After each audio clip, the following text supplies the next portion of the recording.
Hi, I'm Michael Brown, celebrity makeup artist here today with Anika Organic. A look I'm loving at the moment is using a bit more of a plum tone in your eye rather than just straight chocolates and greys and browns. With lighter eyes, it's an awesome contrast, and brown eyes can often get lost using just neutral shades, so it's a great way to have a flirty plum playful look. The skin has already been prepped with the Anika Organic Liquid Foundation, also a touch of brows and a touch of lash, so we're ready now to add some highlight and some dimension into the face. I'm going to use the rose coloured one today from the Cream Illuminizer, one of my favourite products for instant highlight. Just massage with the fingertip and gently press against the cheekbone. So you can see straight away the glow that it gives, one of my favourite products for glow. But the rose actually almost gives a little bit of blush, but more of a highlighted version. But also you can still use contour products under the cheekbone. Let's do the other side and make it even. Because of the rose shade, I'm not going to use as much in the centre of the face because you don't want any flush to come through, but it's really good for on top of the lip for the Cupid's bow, as later on we're going to add some lipstick. Now to add some colour into the face, rather than using a bronzer for this look, I'm going to use the Loose Mineral Blush in Blooming Nude. It's got a warmth to it, but also that pink undertone, which is going to be great for this flirty plum effect. I like to use the lid because it's a great way to dispense product onto your brush. Just gently brush off excess, and we start from the top of the face working towards the centre. Using the same Loose Mineral Blush, Blooming Nude, I'm just going to use a smaller brush and actually apply some on the eyelid. It's a great base colour for this plummy effect. As it's a great base shade, I'm also going to add this to the lower lash line. Now we're going to add some depth and that real plummy colour. Because plum is so intense and it has a reddish undertone, it's important not to use it all over the eye area. I like to concentrate it more around the lash line. So this is Plum and Pearl in the Pressed Duo. So with my brush that's slightly tapered, I'm going to use it along the lash line on the mobile lid.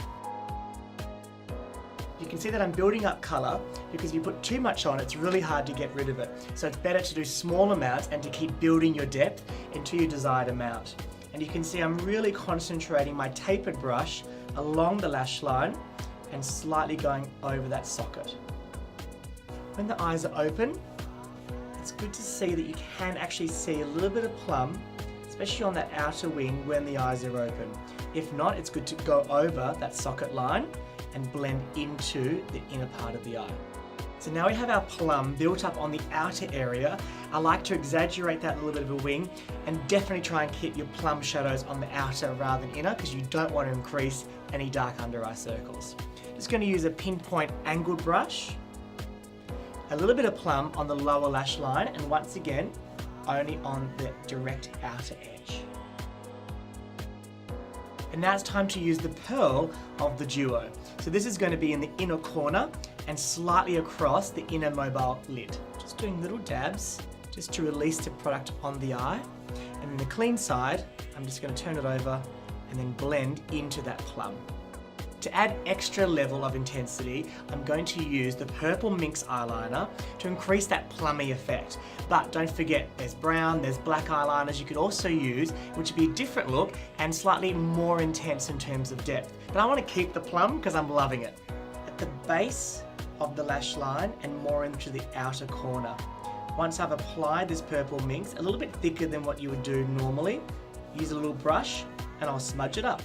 So you should be able to see now a little bit of a difference and an extra purple and plum with the Purple Minx. Now the creaminess of the product means that I can really blend it in, almost looking like eyeshadow. Now to add some major highlight, which I love, in the tear duct. It'll be a great contrast from the plum and also really lift the inner corner of the eye. The Loose Mineral Shadow in Peach Fetish will work perfectly as a whole look. So to finish off the flirty plum look, I'm just going to use the Long Lash Mascara. We already applied that previously on the top lashes, but not the bottom lashes. Don't forget about them. They will look great against the plum as a contrast, being the Black Long Lash Vegan Mascara. So we actually added some beautiful brow powder in the Amber Brow Palette before we started the makeup, but now I'm going to set the brows and this will finish off the whole look and frame the face. Just using an eyebrow brush, get that right into the wax, and this will seal and also lift each brow hair, and they'll stay in place all day. To complete this look, I'm going to add some lip shade of Sheer Peach. Now, I love using my fingertip because it really bonds the lipstick to the lip, therefore less transfer and more longevity of wear. Because the eyes are the focus here, it's best to go a lighter lipstick, so Sheer Peach is perfect. Just a little massage. They're very creamy, so you can get great product pigment. And just pat and press onto the lip. For me, lipstick is always the hero, not so much the lip liner. So that's why I love using lip liner after, just to define the lip edge to get a nice perfect pout. I'm using Safari today from the Anika Organic range. It's a little bit deeper, which is great for that lip edge. And then we can always blend in with the brush for a smoother finish.